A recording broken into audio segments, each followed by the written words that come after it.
গত শনিবার সকালে কৈলাসহর থানার অধীনে জগন্নাথপুর চা বাগান এলাকায় পৃথক পৃথক দুটি স্থানে পথ অবরোধ করে বিক্ষোভ প্রদর্শন করেছিল বাগান শ্রমিকরা।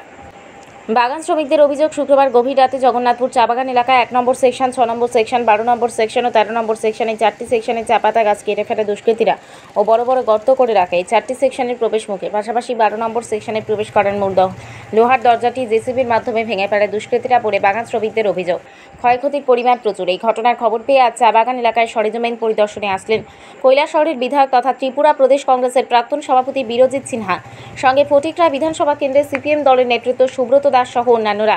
এদিন ঘটনাস্থলে ছুটে যে বাগানে নষ্ট হওয়া জায়গাগুলি শ্রমিকদের সঙ্গে নিয়ে ওনারা পরিদর্শন করেন এবং শ্রমিকদের পাশে থাকার আহ্বান জানান এবং যেসব ব্যক্তিরা এই কাণ্ডটি ঘটিয়েছেন তাদেরকে কঠোর শাস্তি দাবি করেছেন এবং শ্রমিকদের পাশে থেকে তাদেরকে ক্ষতিপূরণ পাইয়ে দেওয়ার জন্য তারা এইসব বিষয়গুলি নিয়ে আগামী দিনে আন্দোলনে নামবেন বলে হুঁশিয়ারি দেন।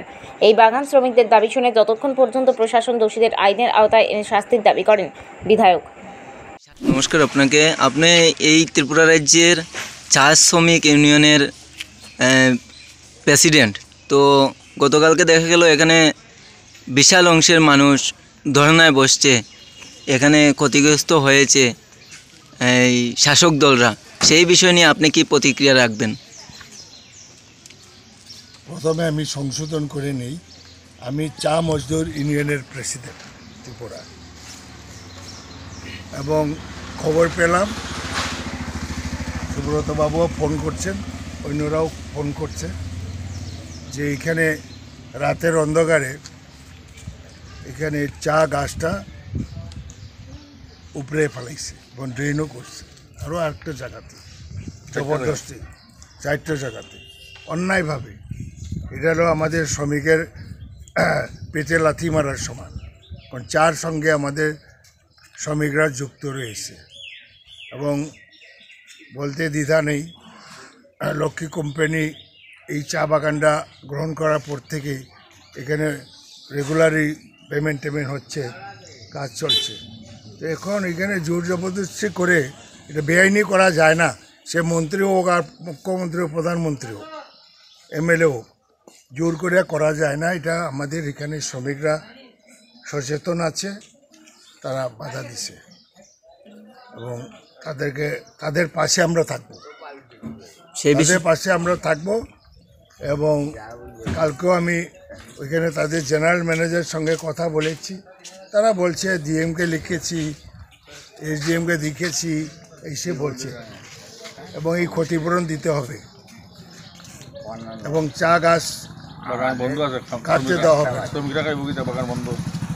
বাগান বন্ধ নেই, এখন করে দিচ্ছে। এই সিজনে বন্ধ হলে তো ক্ষতি হবে।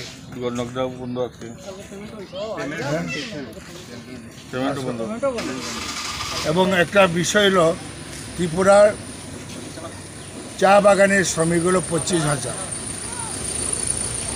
আমি হাইকোর্টে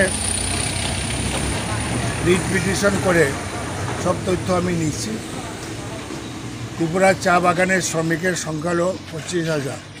এর সঙ্গে অফিস স্টাফ আছে, ফিল্ড স্টাফ আছে এবং তাদের পরিবার আছে।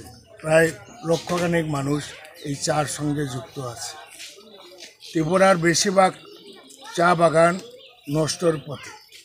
বিধানসভা তো তুলেছি আমি, সরকারকেও সাহায্য করা দরকার, কারণ এটার লোকে হাজার হাজার মানুষ যুক্ত রয়েছে এবং এটা আমরা জোরালোভাবে আবারও বিধানসভায় তুলব এবং এখানে যে অন্যায় কাজ করছে এটা তীব্র নিন্দা জানাই। আমিও লিখিতভাবে মুখ্যমন্ত্রীর নজরে আমি নেব।